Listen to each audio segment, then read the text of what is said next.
O nosso recado diário de hoje vai dizer que Deus é o Alfa.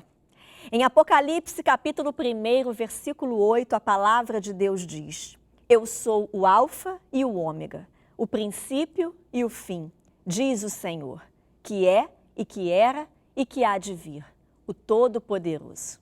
Ele é o começo e o fim, Ele é o Senhor de tudo. Que declaração fabulosa! É exatamente isso que esse versículo quer dizer. Quando dizemos que Jesus é o Alfa ou o primeiro, estamos falando da pré-existência dele, ou seja, do fato dele sempre ter existido. Alfa é a primeira letra do alfabeto grego, Ômega, a última.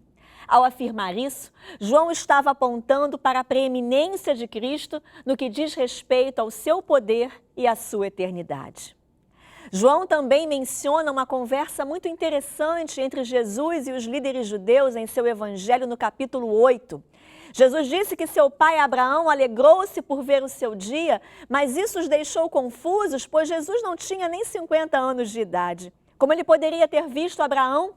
Disse-lhe Jesus: em verdade vos digo que antes que Abraão existisse, eu sou.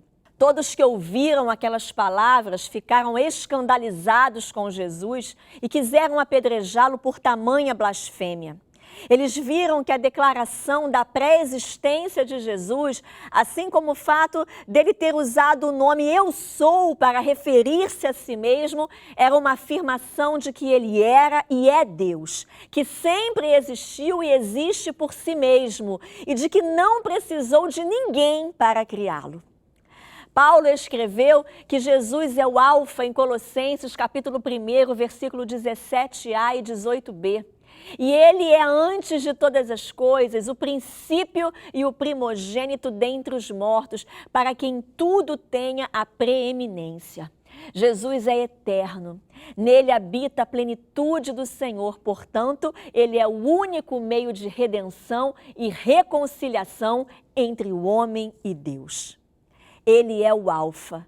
Não importa o que você esteja passando, querido, ele é o Deus soberano e o reino dele trará vitória à sua vida. Permita que ele seja o início e o fim da sua história. Que Deus te abençoe.